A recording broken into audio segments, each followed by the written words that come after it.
Welcome back to the Psychedelic Entrepreneur. Today, I am presenting Daniel Cleland from Soltara Healing Center, the CEO. Hi, Daniel. Thanks for being with us. Thank you, Beth. Pleasure to finally meet you. Good to meet you. And Daniel's coming to us from what I would love to consider my second home, Costa Rica, one of the most beautiful places on the planet. So, Daniel is CEO of Soltara Healing Center, which gained worldwide recognition in 2019 as the preeminent Shipibo Healing Center outside Peru, and is now regularly visited by the most prominent influencers, celebrities, and public figures. One of the patrons includes Logan Mader, who he met backstage at a concert in 2020 when he expressed interest in an ayahuasca retreat at Soltara.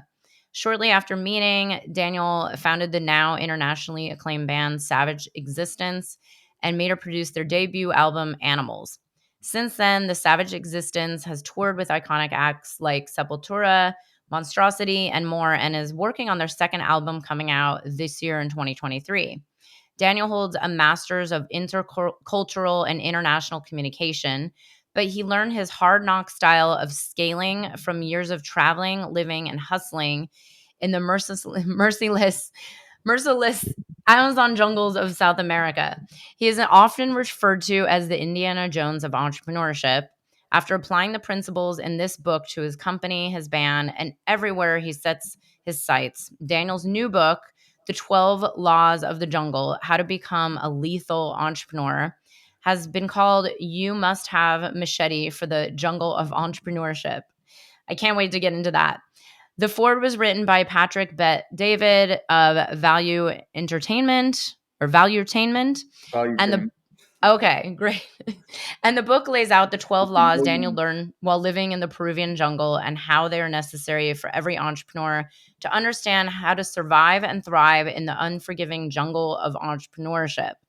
I do want to apologize that I've been a little under the weather for the last few weeks, so please forgive me and some blips. But Daniel, what an amazing story. I love that you're speaking about the jungle of entrepreneurship, because I personally am always saying entrepreneurship is like a gigantic ayahuasca ceremony that just seems to never end. But what's your story? You lived down in the jungle. I would love to hear about that. But, what got you started? And I'm curious, even as a young child, like, were you already on some kind of seeking path, or, what was your original career, and how did you end up, founding and running Soltara? Yes.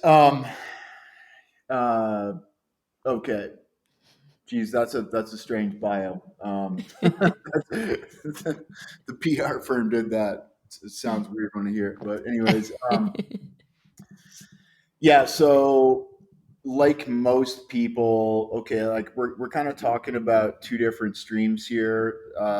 Considering the title of your podcast is Psychedelic Entrepreneur, there's a psychedelic aspect and the entrepreneur's aspect, and of course, my one of my current startup battles right now is the band that we're building, right? Which is just it's a whole different type of can of worms in and a business in itself. So that we talked a little bit about that in the book, and even a book is a business too. But strictly speaking, I got into ayahuasca and into entrepreneurship for similar reasons, mainly being that I was just completely and utterly unhappy in my life. And this was in 2009. Well, I suppose the kind of for a few years, I really struggled to find the right job or the right career path. I wanted to help the world, but um, I made some mistakes earlier on in life, which prevented me from securing some of the career options I wanted. When back in the day when you needed a 4-year education and um, yeah, just I had fun kind of adventuring in my 20s and traveling, working in tourism and stuff like that. But reached a bit of a crisis point when I was getting close to 30 years old. And just realized that any of these like perfect, I was, while trying to find the perfect job, it was it was just never something that materialized, because perfect jobs don't exist, right?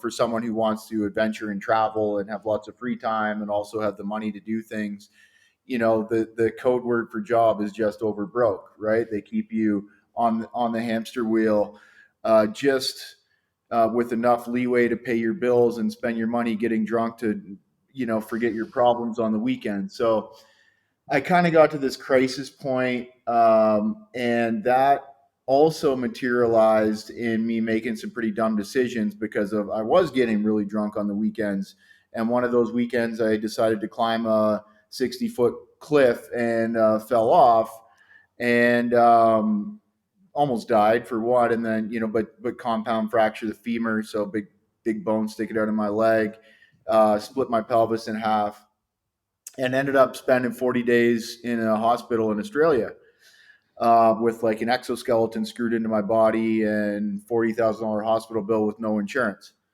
While I was in that hospital, with my life completely in the toilet, turning 30, no girl wanted to associate with me. I had no money. I had no idea what I was going to do with my life. And the first thing I needed to do was fix what was, the emotional distress that I was under. So that's when I decided to get involved with ayahuasca, just on a personal level. Um, so I made a call from the hospital bed, and I decided to quit my endeavors in Australia, and I found ayahuasca. Long story short, which really helped me kind of clean out some of the emotional baggage that I was carrying, some of the self contempt and self judgment, and just internally begin to fix some of the things that were holding me back in life, from a spiritual and emotional perspective. And then shortly thereafter, I got a little bit more serious about a career scenario, and started learning that the only way I was going to get ahead in a career scenario was by entrepreneurship. I bought a book called The 4 Hour Work Week, and I read Rich Dad Poor Dad actually while I was in Australia. So I started to learn how the world actually works. Between the cash flow quadrant, the employee versus the business owner versus employee versus self-employed versus business owner versus investor, and started taking some interest in working my way around that cash flow quadrant. So yeah, once I made that decision, I basically just kind of pasted together the things I was passionate about, which with the things I was good at, and I had gathered some experience leading tours in my 20s in South America. I spoke half decent Spanish and half decent Portuguese, and I loved South America. I love the beaches, the jungles, and I was very passionate about ayahuasca. And I also wanted to subsidize my own work deepening with the medicine. Um, and the only way I could do that was by taking groups of people down to the Amazon and designing these tours and going to drink ayahuasca in the Amazon. So I did that. I started a small business, and while I spent the years 2012 to 2014 um, studying a master's degree part time while working a sales job full time and building my business at the same time, bootstrapping with my own kind of investing my own paychecks and writing my own web copy and managing my own website and all that kind of stuff. I managed to get busy enough with my little budding business that I quit my last job in 2013, and next thing you knew, I had built an ayahuasca center in the Amazon, which is where I lived from 2014 until 2017. Then I sold that and came and built Soltara in Costa Rica. Oh my God. Incredible story. Well, let's dive into this. I'm curious, because this has been a huge part of my journey, and I actually have a very similar story about, just going through the grind, being on the hamster wheel just so I could afford to live, but then my living involved just getting wasted to then be able to deal with the job, right? And it was like being on that wheel. And I'm like, wait, is this what I'm really supposed to do the rest of my life? Because that's essentially what my parents did too. Yeah. And I saw that pattern repeating. And like you, it was 2013 when I walked away and never looked back ever since. But I'm curious, when you first went to work with ayahuasca and you were in this kind of this place in your life of like openness and also like utter kind of that utter destruction energy.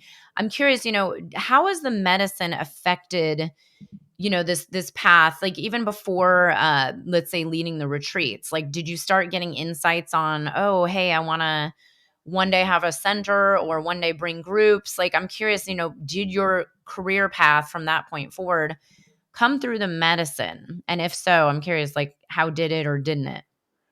I had zero interest in uh, business or ayahuasca before I found myself in a point of complete crisis in my life. I was I was dead set on working in some type of environmental profession. Like I traveled. I spent a couple of years leading group tours around South America. So I actually started in Costa Rica and Panama, and then went down. Was working for G Adventures, so like 15 people groups, destination over the course of weeks. My longest trip was 6 weeks. Actually, sorry, 59 days. But so I worked in Costa Rica and Panama, and then I went down and started running this massive trip from Caracas, Venezuela, down into northern Brazil, then down the Amazon River to the Brazilian coast, and all across the Brazilian coast, and then terminating in Rio de Janeiro. And I did that a few times, going from the top of South America to the bottom of South America. The last time I went all the way down from Caracas, all the way down to Buenos Aires, Argentina. And I just saw, like, before going down and traveling all that territory, and I'm talking like the barrios and like the remote beaches that were covered in plastic and fishing nets, and like, just I thought it was just kind of this paradise, and then I realized that there was a lot of social environmental problems down there, and I wanted to do something to help. I was always growing up in Canada, always like kind of environmentally oriented, and really loved nature and the forests and things like that. Um, so yeah, I wanted to go, and I tried to do this program called Natural Resources Conservation at UBC, but I didn't have the marks. When I was younger, I partied pretty hard in college and high school, and just my priority was mostly just having fun and meeting girls and making friends and playing heavy metal and stuff like that. So I didn't have the qualifications to get into the environmental program I wanted, so I went back to college when I was 27, and I took a bunch of high school courses over again in the college. I did a bunch of university level courses in the college to get like my marks up so that I could get into the program I wanted. But yeah, then my sense of adventure got the best of me, and I took a field trip to Australia after the first year of doing that, and then everything just fell off the rails, and that's where I ended up staying in Australia um, because I wanted to continue going to school in Australia. I found a program, I got accepted. It was this like environmental studies program or something at James Cook University in Townsville, Queensland.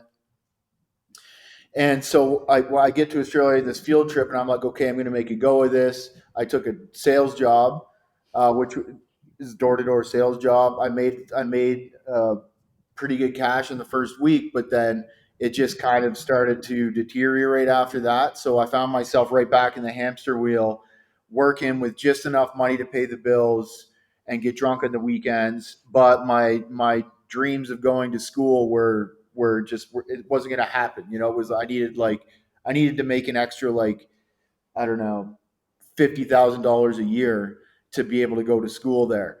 Um, so I found myself just kind of stuck again, and really disappointed in myself for falling off the track.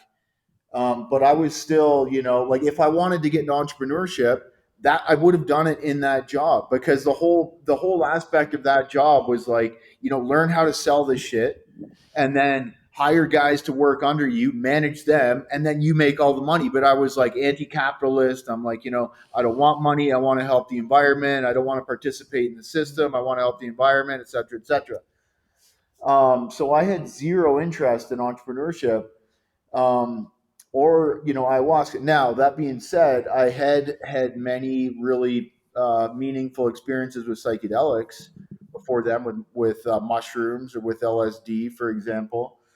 So I understood that psychedelics could be somewhat of a sacrament or a spiritual experience.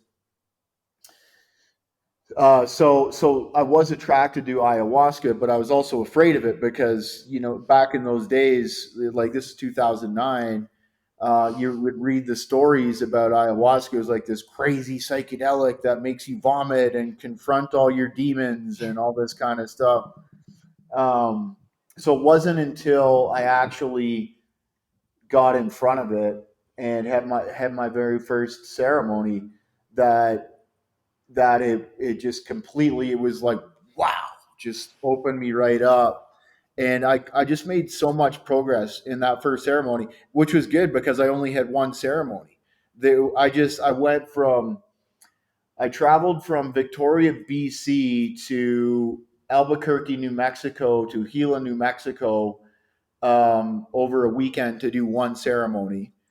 Um, and so it was obviously a short time, but that was really, really strong, really powerful, and it just made me want to like continue and do more of that and learn more about that. I just became completely obsessed with ayahuasca. So yeah, and then it was just like, how do I do more of this? I have no money, um, and so it was just earn money and then do more of that, and then I ended up doing a okay, so yeah, I started reading books about entrepreneurship at that time, and the 4 hour work week was like talking about stuff like copywriting and blah blah blah blah blah. And so I ended up offering to do some copywriting, um, and blogging for an ayahuasca center in 2010, uh, in exchange for a month long dieta. So I went down there in 2010, did that, got more experience, got more obsessed, learned how to do copywriting, learned how to do blogging, and then just went back and made more money. I was actually working on fishing boats in the Pacific Ocean at that time. Um, as a fisheries observer, so kind of got into the environmental field a little bit, but was just super obsessed about, I was just getting ideas. Like working with ayahuasca started opening up all this creativity for me, and I was getting visions and ideas, and started, like especially spending weeks on end without drinking alcohol because of the dieta, was just all these like creative juices were flowing. So I started doing, journaling and doing designs and stuff like that. And I came up with an idea for my own type of center, that I wanted to build in Brazil. So I went back and made some more money, and then moved down to Brazil and did some English teaching. But and, I tried to build this center, but my very first attempt at building a business failed. I didn't have enough experience. I didn't have any money to invest. I didn't have any business experience. So it didn't work out. And then I ended up going back to Vancouver and getting a sales job, and again, and doing upgrading my education. I was able to take the life experience I had plus the marks I got in that 1 year of school I did, when I was 27, and I got into a master's program, which allowed me to do it after work. Um, so I spent those 2 years like upgrading my education, which helped me to raise a small amount of capital for my business, and also getting a brand set up and getting traction and actually doing the business, improving some demand and showing that there was, that I knew what I was doing. And then also, just earning the money to kind of invest and build up and have some skin in the game, all helped me get some qualifications for that first little bit of capital that I raised for that business. Incredible. Thank you so much for sharing. Now, you also said you lived in the jungle. Was that just setting up the retreat center, the original one? And what was that like? Cuz I know there's a lot of people who step onto this path who have this fantasy, right, of like opening a healing center. I can't tell you how many times I hear that this is people's ultimate goals, which, on some level, I understand. It's like we all want to help each other heal. And when you step onto this and you realize the power, but then there's a lot of realities to it, especially when you're going to do it down in a place like Peru or Brazil or literally in the jungle where it's a whole different world. What was that like? And also, because I think I know, um, your lineage that you work with at Solterra, and because they're interconnected to one of the lineages that I work with. How did you find your teachers and establish yourself down in the jungle to build a retreat center? Yes, well, you're totally right. Peru was extremely annoying to do business in and very difficult, very rugged, very dirty, very corrupt. Um, I was there for 4 years and I didn't have one Peruvian friend that I could trust. I mean, I had like a couple of employees that were trustworthy. Mhm. Not many. And, I just, even friends, like, I just couldn't trust anybody. There was one guy who I thought, was kind of like my right hand man, and then he almost, like, well, he, let's call it sexual misconduct, and I couldn't believe, like, three girls on the same retreat, and I was like, bro, what are you doing, man? So I had to fire him, and I just couldn't believe you put the whole, after everything we've been through, put the whole operation at risk. And then, yeah, I mean, there's other guys who worked for me, like, I just couldn't trust anybody. Um, I got scammed so many times. At the end of it, I hated walking through town because everybody's just trying to get something from me, you know. Um, Iquitos, was it? yeah, Yeah. I can't stand taquitos. No. I'll never go back Bird. there in my life. No. Um, so yeah, there's that, and then of course, if you can't speak Spanish and you don't know business, don't even try. Like I mean, the healing center business is still a business, right? And there's not everybody's benevolent, and there's healers who get jealous and they shoot poison darts through the spiritual realm at you, and there's competition between other centers and people talk shit about you. And I mean, it's still a business. You still have to make payroll. You still have to keep the company profitable. You still need to navigate banks and wire transfers and payments and legalities and compliance and HR, like everything like that. It's still a huge can of worms. So most people who start businesses shouldn't start businesses. Um, and so, like, I think naturally being a little bit of a cutthroat has helped me survive, um, in the business when things get tough, like during the pandemic, for example, or in the startup phase, or when you have to make hard decisions that piss a few people off. You just have to be confident and a little bit tough. So, uh, yeah. What was the other question you asked? Well, let me ask a question related to what you talk about, because I hear this a lot. Like I've done 4 summits about medicine and purpose and conscious entrepreneurship and how it can awaken us to this path. And then I get this criticism, which by the way is the small minority. It's like a very small group of people who say these are plants, they're from the earth, they should just be free. Well, they are free. If you want to go down to the fucking, pardon my French, if you want to go down to the Amazon, pick them yourself, boil them yourself, and drink them yourself, they're free. The minute you get other people to help you, they're not free, I know. right? And your flight to get down there is definitely not free, and your boat to get in the middle of the Amazon is not free, and where you're probably staying is not going to be free. But I hear that, I'm just like, you're so clueless. You know, there's lots of I ways would you. say try making ayahuasca, which I've done a few times, and it's no joke.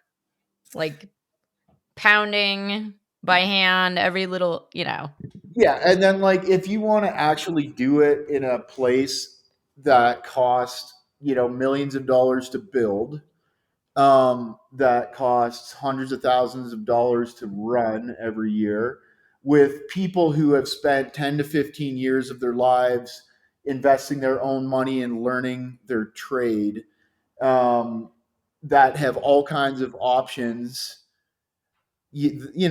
People, some of them have kids, like they need to fly too, they need to get around the world, they need to pay rent somewhere, they need to eat good food. People just don't do stuff for free, and I had to raise $2.5 million to build Soltara. Those people did not get that money for free, right? They got that money by working very hard, and they're trying to retire someday. And the reason they work so hard to get that money is that so they could get some interest off of it when they loan it to people. Like, there's just so many. The people who say that are so utterly clueless about how life actually works.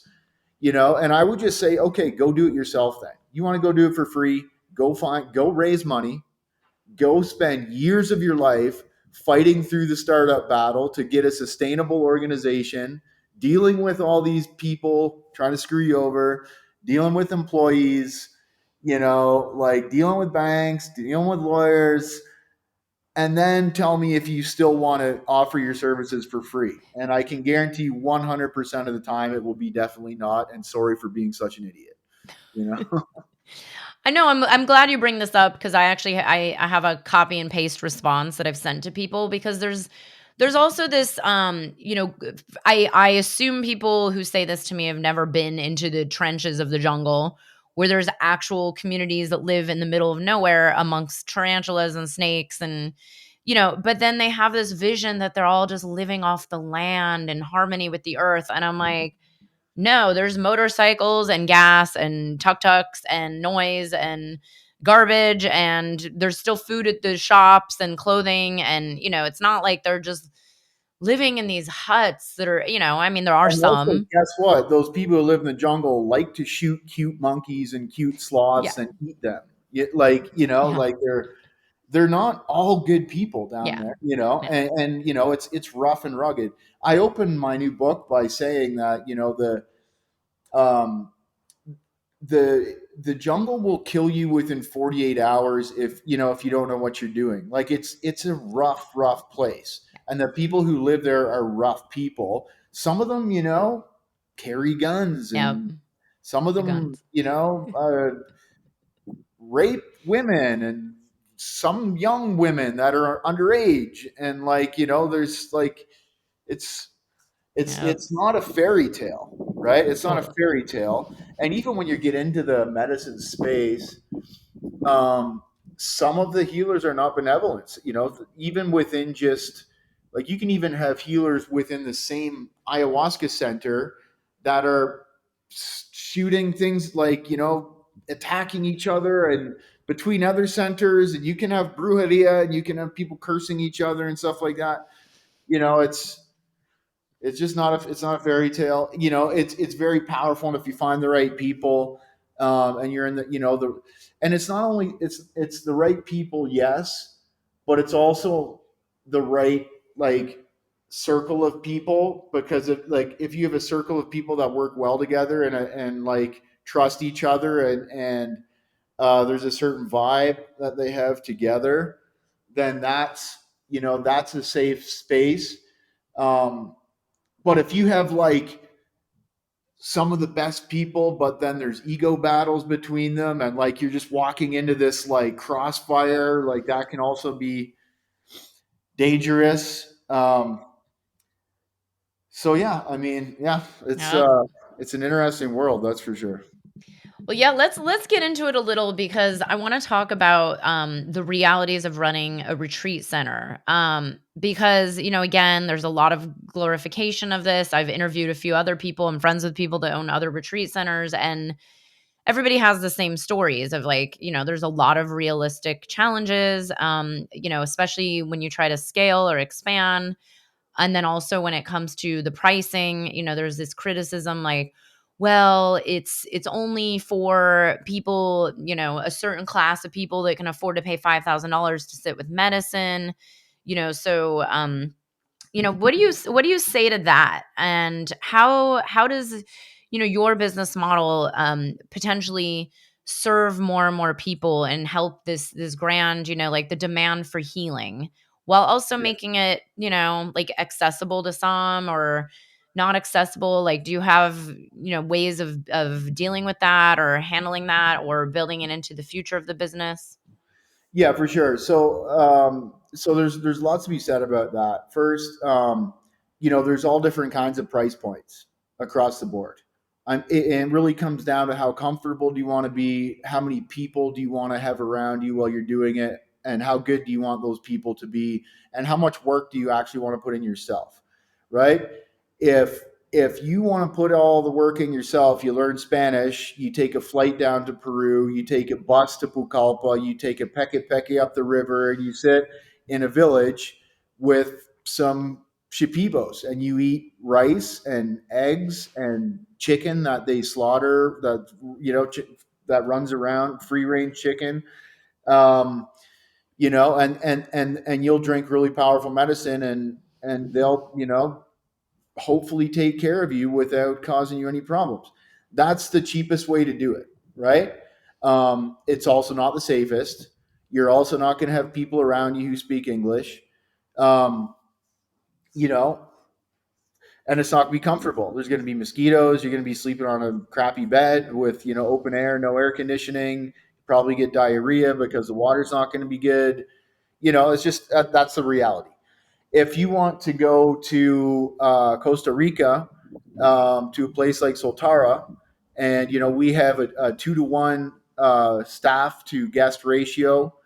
We have some of the most talented people and experienced people working with you. We've developed a fully integrative, like Western informed therapeutic program to go with it. We have amazing food with great chefs.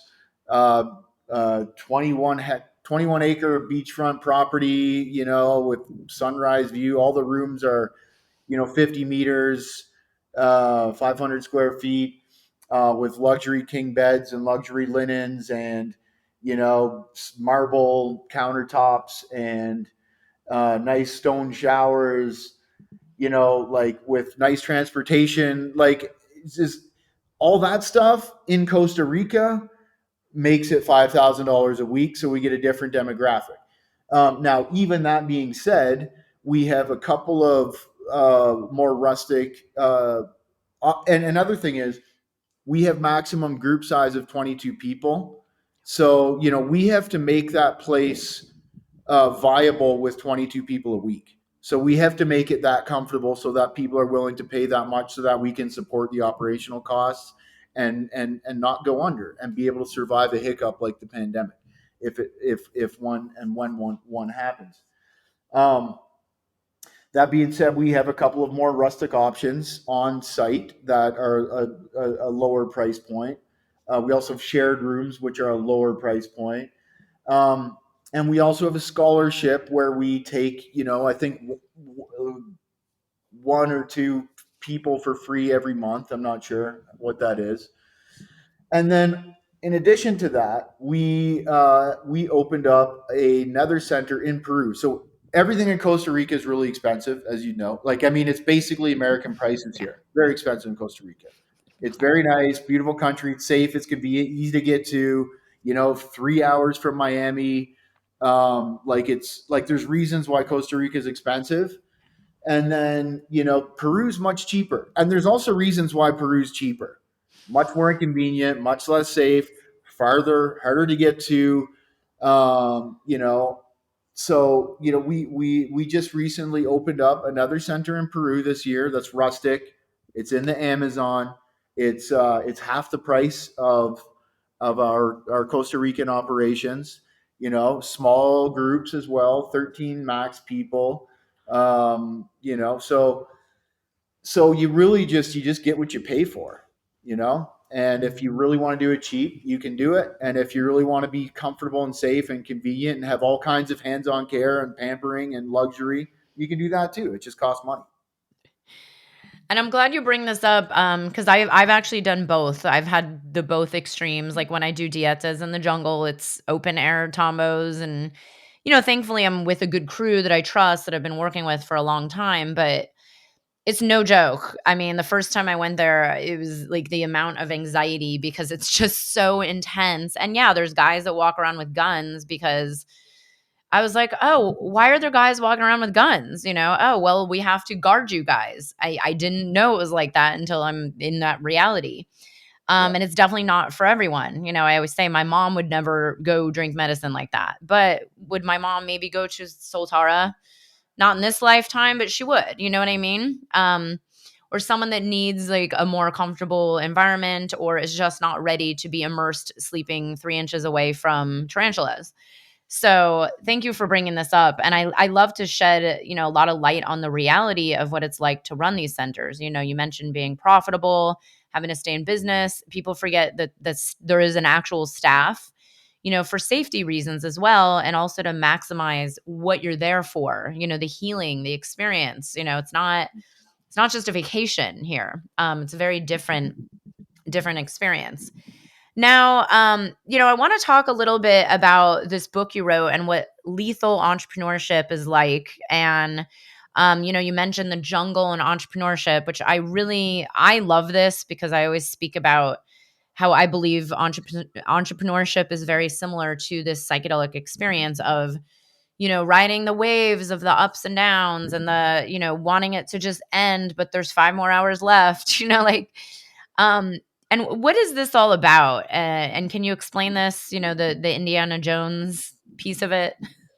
Yeah, sure. So I mean, um,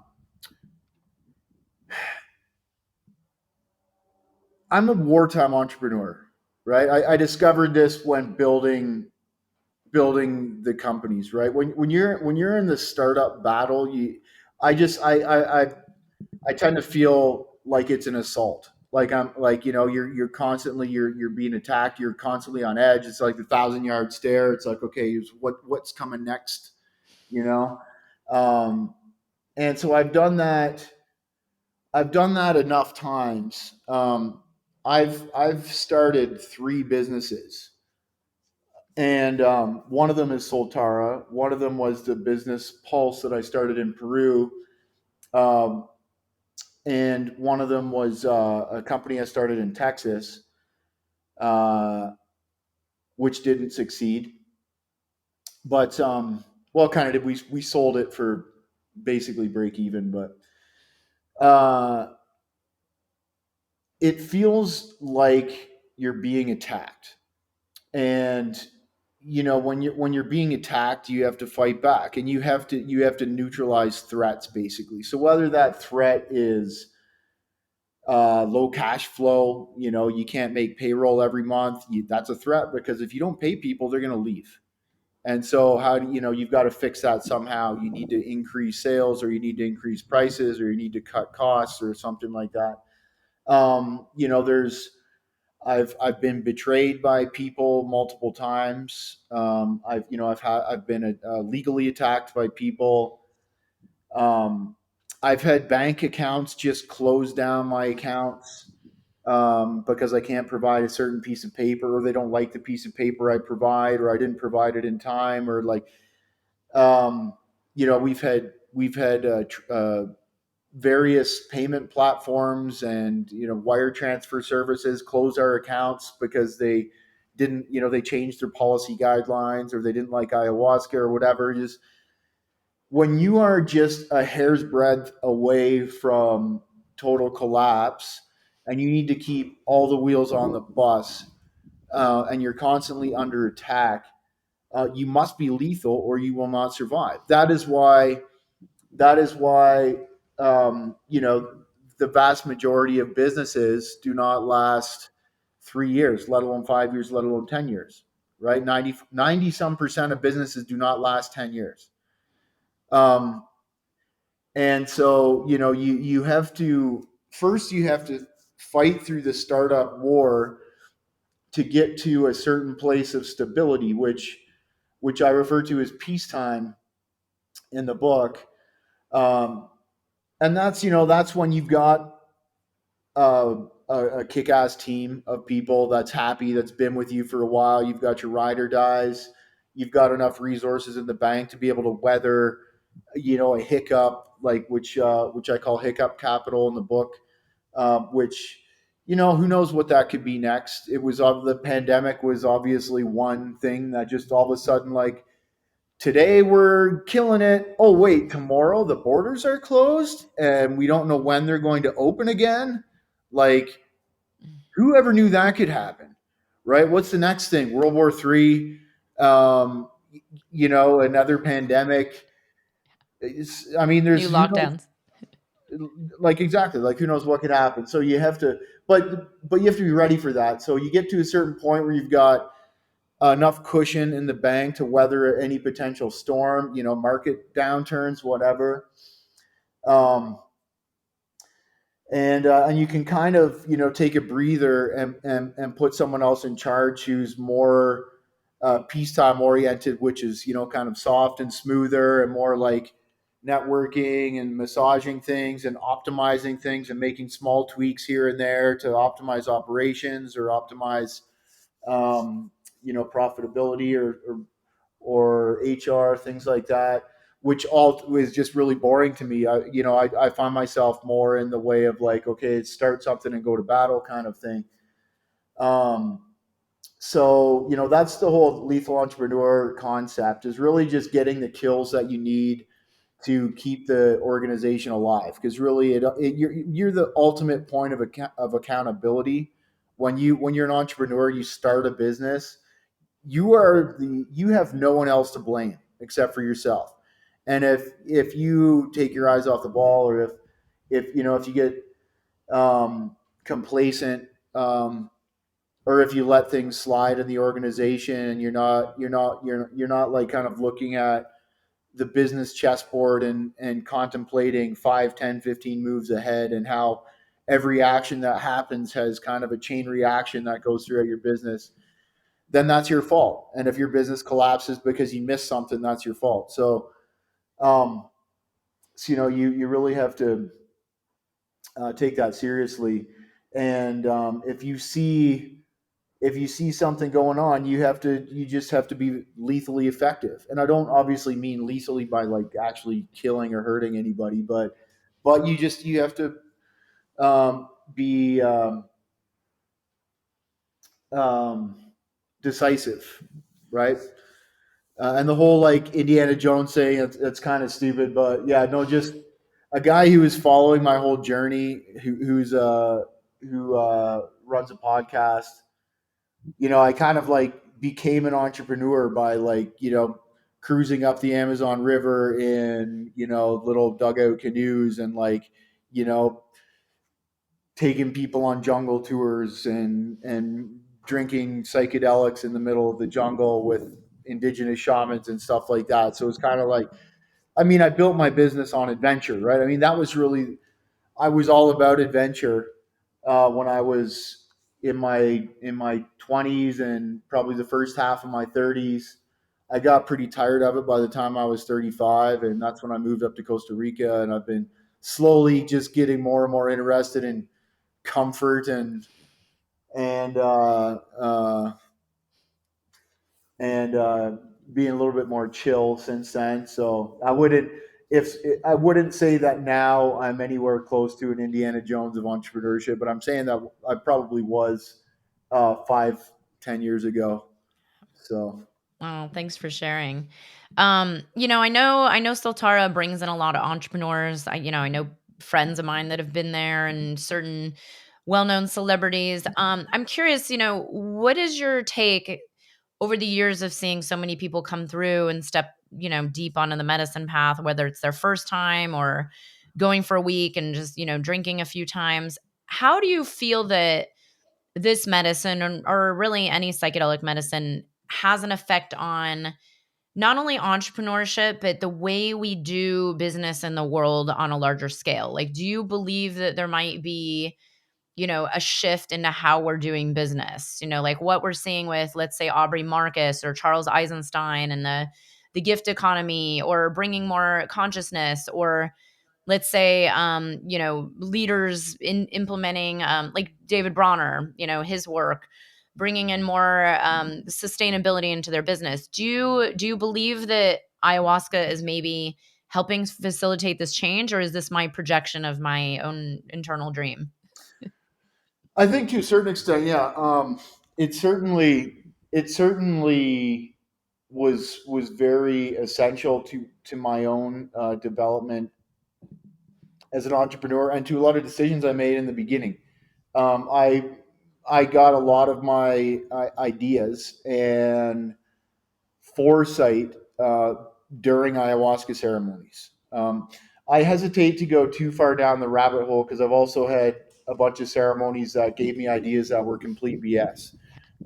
So it's like kind of take it with a grain of salt. But a lot of the a lot of the decisions I made, especially in the beginning when I was becoming, um, the ayahuasca certainly helped me develop into the I am, and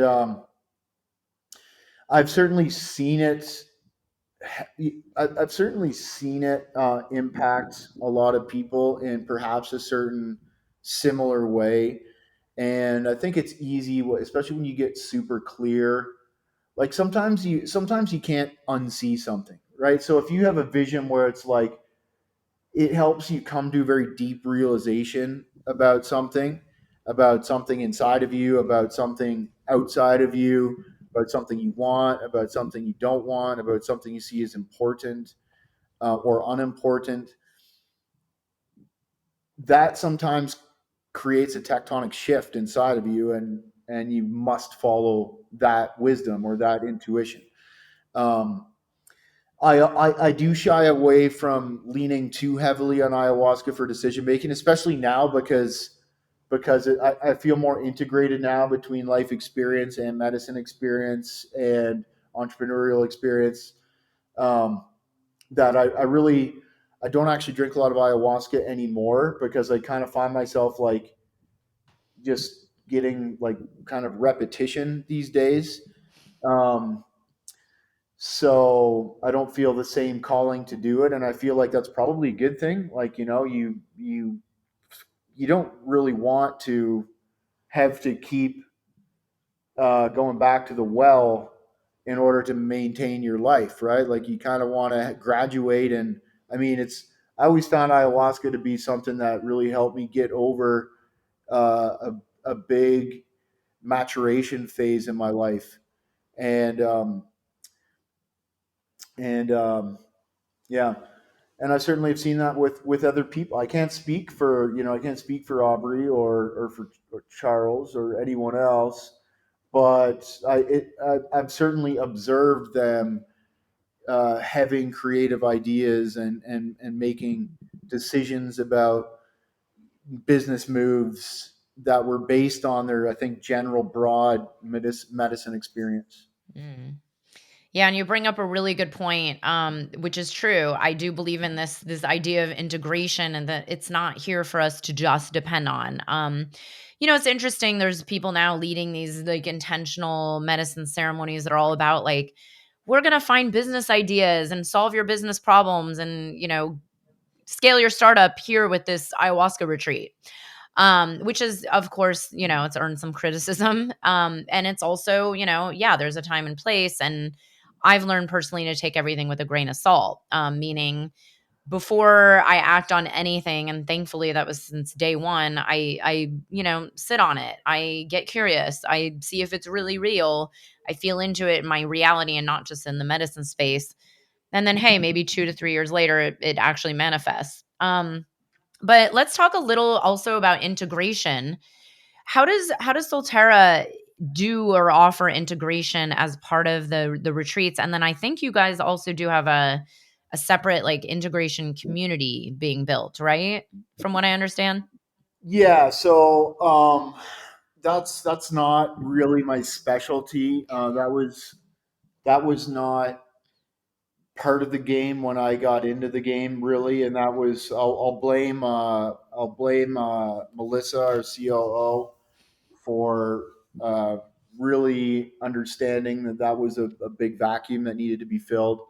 And then, so that was a collaboration between psychologists and artists and medicine people, and to really create our integration journal, and then a version two of that integration journal, and then um, integrating uh, Western Western psychologists who also have a lot of medicine experience to have phone calls and consultations, and and then on top of that, yeah. So my co-founder Melissa also built this along with Sylvia Bringus, our digital marketer and a friend. She's been with us for a long time. Actually, started coming down when I lived in Peru.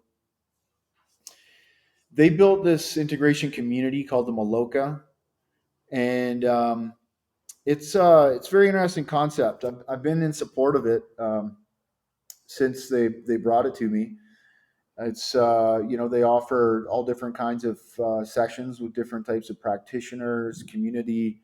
You can like meet the people that you're going to go on retreat with, even 6 months in advance, and start developing relationships and follow up relationships and all kinds of stuff. Again, that's it's constantly evolving, and they're constantly innovating in that community, and it's doing better. It's constantly getting more traction and getting more members, and um, um, yeah, we're just trying to stay kind of ahead of the curve there in that aspect, because yeah, that was if you were into the medicine kind of around the same time when I got into it, it was a lot more Wild West. It There's no was like, no integration.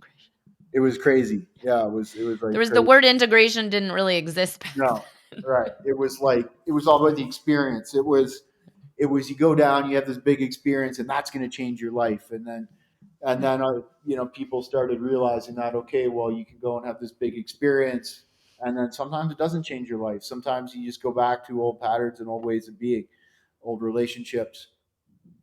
And we've actually just approved uh, an interesting concept, which is like integration for relationships in your life. So support for people. So when you go and have these big experiences and put all this time into your integration, and then you go home to the same relationships and the same situations, you can actually prep those people for how to be supportive of your integration, and um, how to perhaps learn from you, from your own processes, um, when you actually get back. So that's kind of a new area that we're exploring right now. Um, but yeah, the ultimate goal is to maximize benefit, right? So if you're going to invest in an expensive trip down to Peru or Costa Rica or Brazil or anywhere else, um, you want to actually come away with something positive and that's lasting.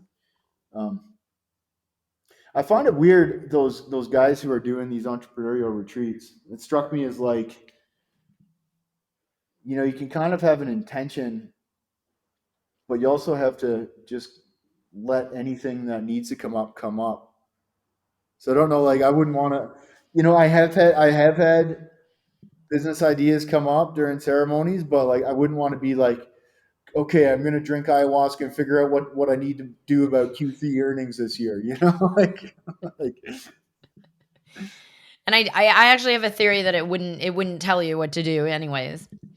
Oh, yeah, yeah, It's like the name of this podcast, which by the way is really medicine for these times. It's the Psychedelic Entrepreneur was because algorithms. But the real name is Medicine for These Times, and it came through a ceremony, and I was like, wow, that's amazing. I think I'm going to call my podcast this. Let me sit on it. And I sat on it until, 6 months later, I was like, okay, then there's this thing called algorithms. And I probably need to give it like, because someone told me that it's going to get categorized in the medicine, like the actual, traditional healthcare and medicine. I was like, oh, but yeah, like it's the same thing where I'm like, oh, it just came through. Let me sit on it, see if I like it in a few more months when I'm actually launching this, and then we'll see. But yeah, I find it interesting, and who knows, like maybe one day I'll actually go in and try to see, like, okay, I'm gonna make this whole ceremony about the next thing I'm launching, and I'll just launch whatever it tells me to do, see what happens. But nah. I agree, to each their own. That's kind of the way I approach all this. But speaking of, I like this idea of preparing other people in your life and integrating. That's a big deal because, we've all seen people come back and maybe announce something big. It's like they say, don't quit your job, don't leave your relationship, like yeah. actually take time to integrate. But what else is on the table for either you or Solterra, or like what are you bringing out into the world this year? Like what are your big plans for the next year, 2 years, or expansion? Well, if people all don't already think I'm weird, the big thing I'm doing right now is launching a heavy metal band. So, we're yeah. I mean the Soltara. Okay, so Soltara, yes, we're growing at a snail's pace. We're not trying to stress ourselves out too much, not trying to put ourselves at too much risk, in the business, but we do have a lot of demand. So, we're trying to serve people when and where we can, but in a certain way that's just always value add. So, for example, we are working on a place we haven't announced yet, so I'm not going to talk in specifics about it, but um, we started basically doing rentals, so renting long-term rentals in a place, and that kind of adds to our repertoire of locations, experiences. So beachfront or Amazon or perhaps other locations that add something to the roster, and we can still apply our techniques and this just make sure things are done right in a way that people have come to trust us for, and make sure people are able to have their work with the medicine and come away with some value add. uh, but that's going, I'm not crazy involved right now. I mean, I kind of guide the ship a little bit, but we over the years we've built a really strong team that is committed to the mission, and Melissa's taking on more and more roles, and I think at some point she'll be ready to take the helm of the ship. And I'm 41 now, and I've gone from seeking adventure in South America to seeking comfort in South America to seeking being a rock star and traveling the world and playing live in front of people. So we are launching our second album this year. It's going really well. Our most recent single has just been absolutely crushing it on streaming and views, and we got a record deal which is helping us out a lot. We've got tour dates coming up this year, so we're going to be touring South America. I literally thought I would never go back to Peru, but we're going back to Peru to play a concert, which is kind of crazy. In Lima? Yeah, Yeah. and Argentina, Chile, Colombia, Brazil, Ecuador, and then we're going to Europe in April and May, to Germany, Denmark, Netherlands, Belgium to play shows, and we'll be definitely be doing some more touring later on in the year. The U.S. So Yeah, I mean that's just kind of like the exciting thing I'm working on right now, and that's the startup battle. We're constantly trying to figure out how to get new tour opportunities and keep the band alive and crack the promotion code and Yeah, all that kind of stuff. So yeah, and I got a couple of amazing. puppy dogs, couple of huskies, and that's all keeping me pretty busy.